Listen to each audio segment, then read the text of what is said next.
बोल गुरु गोरखनाथ की जय, बोल गुरु महाराज की जय।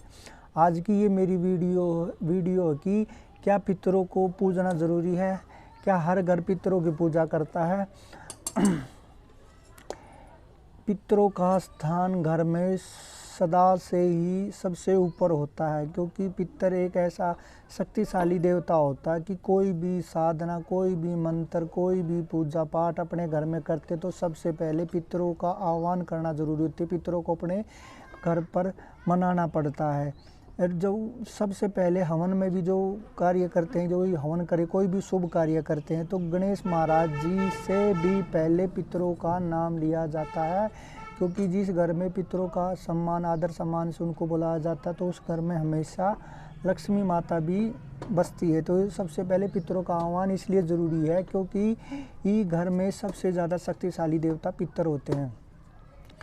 पितर को खुश करके ही घर में आने से आपके घर में अनेक बरकत हो जाएगी, क्योंकि उनको भोग प्रसाद जो निकालते हैं उससे वो खुश हो जाते हैं।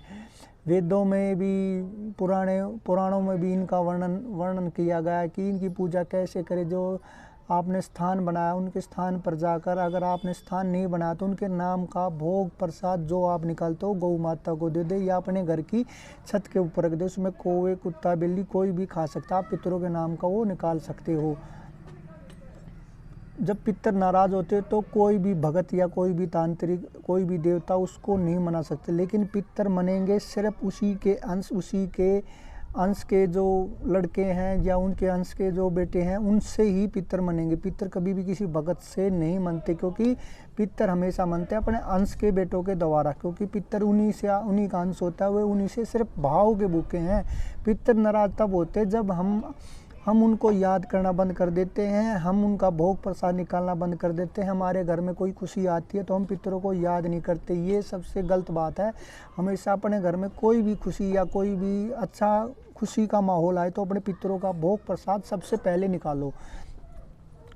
अपने कुल के अंश से ही मानते हैं, जब वे मानते तो घर में अनेक परेशानियाँ होती हैं तो उनसे भी वो दूर होने लगती हैं। मुख्य तौर पे से जो संतान से संबंधित परेशानियाँ आती हैं, वो पितर अगर खुश हैं तो संतान की कोई परेशानी नहीं आएगी। अगर जिसके संतान नहीं हो रही तो वो पितरों से ही, क्योंकि वो पितर नाराज़ हो जाते कि वो अपने घर के देवता को ना पूज कर बाहर के देवता को पूज रहे हैं।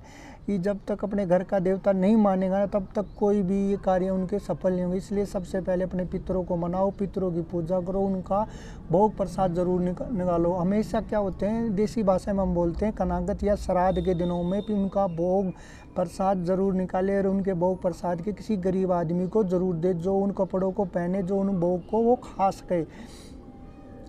जिसका उसका स्थान नहीं है, उसका जो जिन्होंने पितरों का स्थान दे रखा है तो पितरों के स्थान पर जाकर इनका खास दिन होता है अमावस्या के दिन अपने घर पर जो भी खीर अपनी सामर्थ्य के अनुसार, जो भी खीर, हलवा, पूरी जो भी आप निकालें, अगर आपकी सामर्थ्य इनमें नहीं है तो आप 2 रोटी पर भी चीनी के दाने या 2 पतासे रखकर गौ माता को दे दो, वो उसमें भी खुश है। सिर्फ आपके भाव होने चाहिए सेवा करने के, भोग निकालने के लिए। जब रोटी पोते उनके नाम की आप 2 रोटी भी निकाल कर कुत्ते, बिल्ली या किसी जानवर, पक्षी को भी खिला दोगे, वो उसमें भी खुश है। लेकिन आपके भाव चाहिए। हर अमावस्या के दिन उनका भोग जरूर निकाल ले। वो भोग निकालोगे तो वो उन तक जरूर जाएगा।